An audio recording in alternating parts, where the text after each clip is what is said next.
could just be really bad timing to try to make it happen. So what I ultimately found out is that you need to think to yourself that you can buy a ton of raid passes in order to complete this super easy task.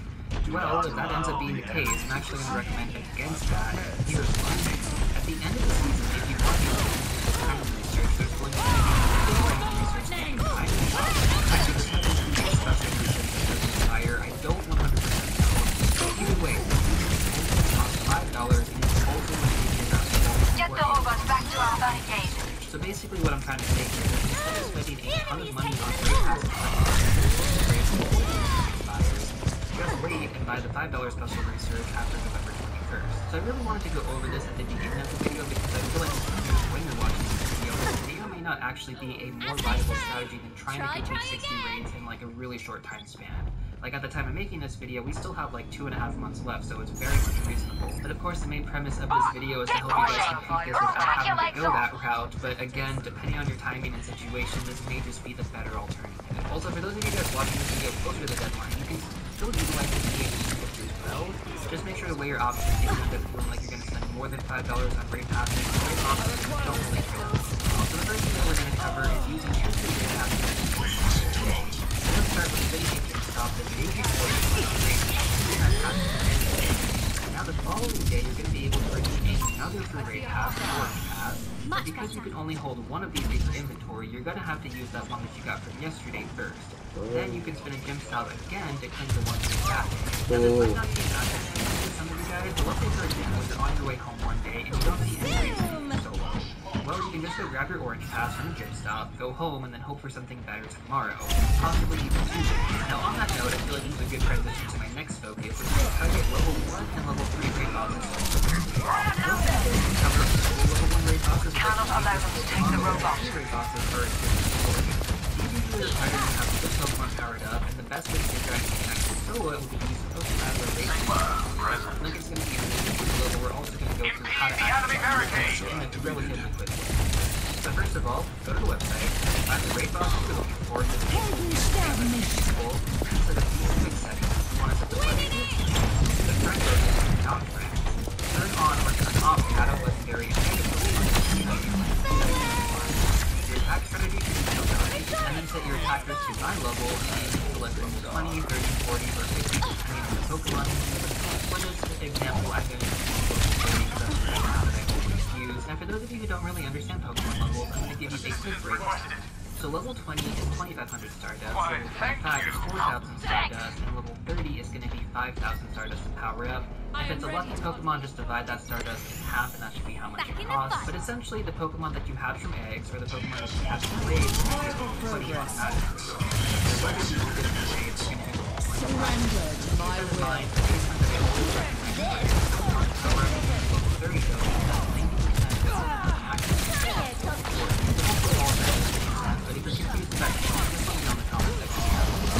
Alright, so now that This ends now. If the raid boss is a level 3, you're gonna have 180 seconds to beat it. Not so fast. This ends now. Who's next? Now the goal here is to beat the raid boss without reloading, as this causes the raid boss to regenerate a lot of health. So in order to check if you can actually do this, pay attention to the win time and the number of things. Now if we take a look at Let's take him to the Robot has been acquired. 2 level 30 Mewtwo with Confusion and Side Strike, and you're gonna beat it in roughly 7 seconds, leaving you 77 seconds over. Now with that being said, this is a quick base to help you guys figure out if you can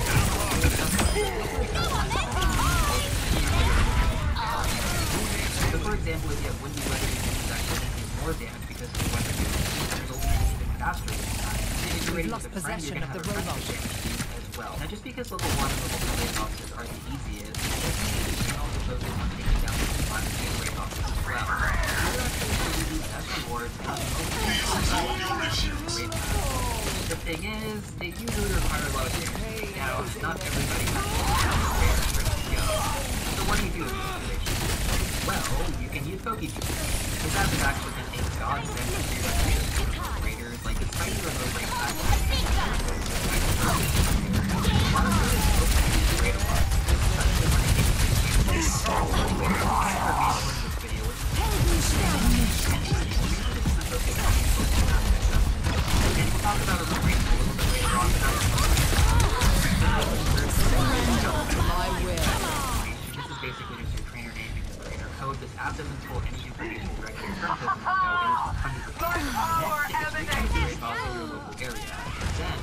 raid section. They brought one back. Prepare and upload the screenshot. Now from this point, you can go to the start lobby and then see the raid boss. No one can stop me. You get started, or you might be put into a queue. The best time to get interest, in my opinion, is usually the first few days of the raid boss. Anyways, once your lobby fills up, you're gonna have to go in and add everyone onto your friends list. Once you do that, join the raid, select invite, and add all those raiders to the raid.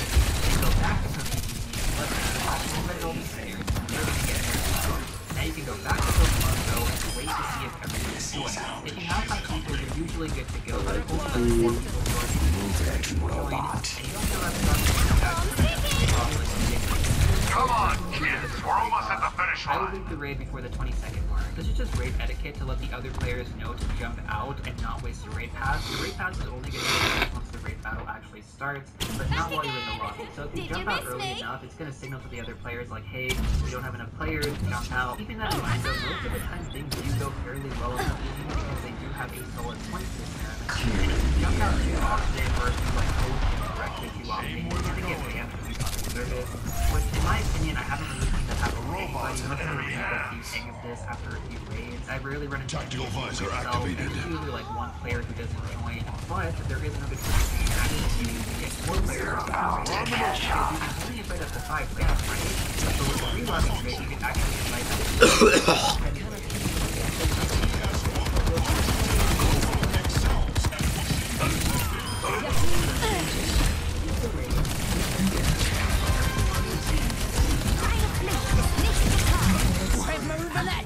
Don't let up!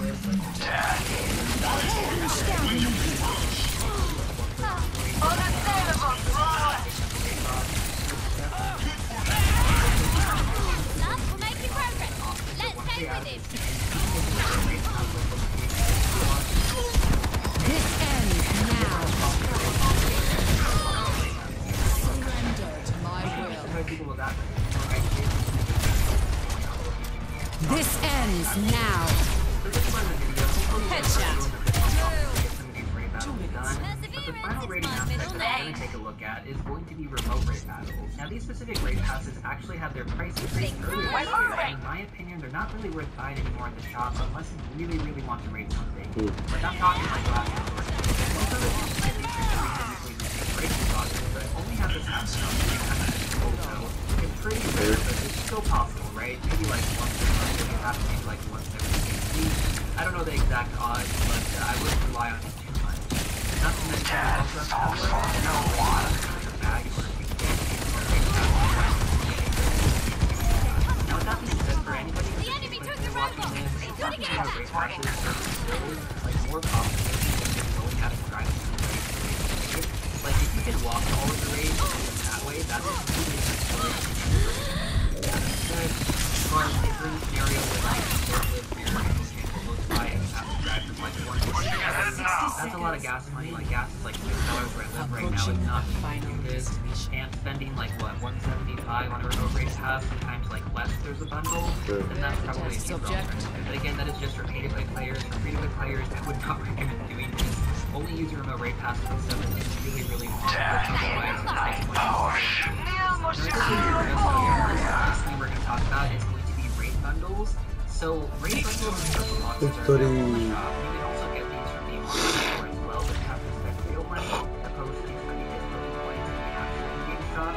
So for free-to-play players, this is the best way to actually buy premium passes and remote raid passes. It's really good for all players, not like just free-to-play players, but free-to-play players usually go from the in-game shop to the and then pay-to-play players usually go online. You actually get better tools from the online shop, but again, it's totally up to you and your playstyle. Now when it comes down to the deals in the shop, these bundles are so randomized. Like, it's literally player by player. Like, not everybody gets the same boxes, but you know, usually there are pretty good deals on green passes or blue passes being the remote raid passes, and you can get them for less than their standard price. Now keeping all of that in mind, I don't expect most of you guys to be raiding every single day, but I do fully expect some really good raid bosses to make their way into Pokemon Go over the next 2.5 months, along with some raid days, hopefully, and this means stacking up those green passes is going to be super important, and you don't want to spend them like a 1-to-1 ratio where you're spending 100 coins for one pass.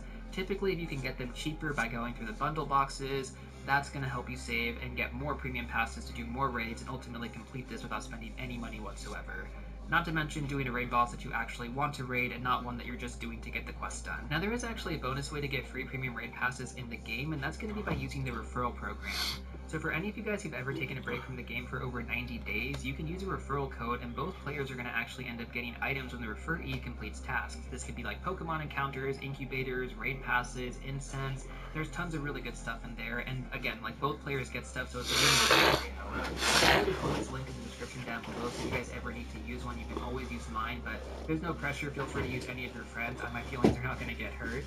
But I've had almost 400 people actually use my referral code, so I've gotten tons of really good stuff over the years. Not to mention, if you do end up using my referral code, you also get a free spot on my friends list. Anyways, though, with all that being said, I think that pretty much wraps things up for this video. Hopefully you guys feel more confident to tackle down the 60 raid task over this season, and if you don't, well, you can always just buy the $5 research after November 21st to get that second Master Ball.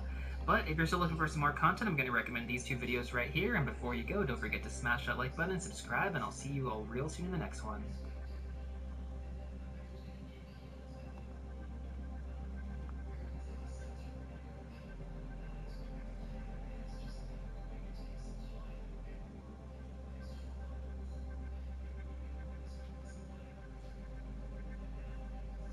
Wayfair presents lighting. Get the latest looks with top fixtures at low prices and a huge lineup of floor lamps.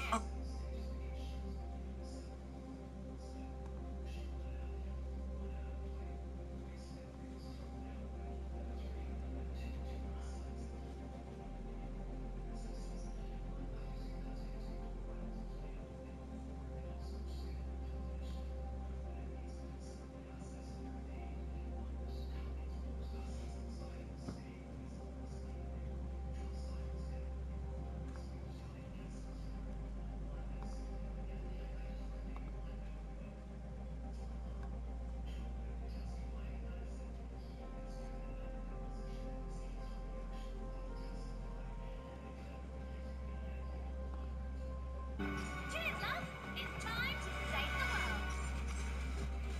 I'll see this matter resolved. Hi there.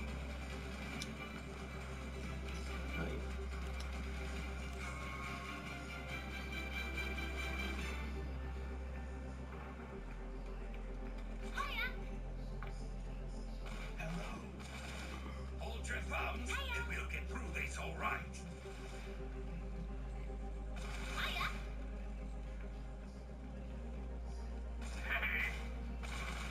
I said hello.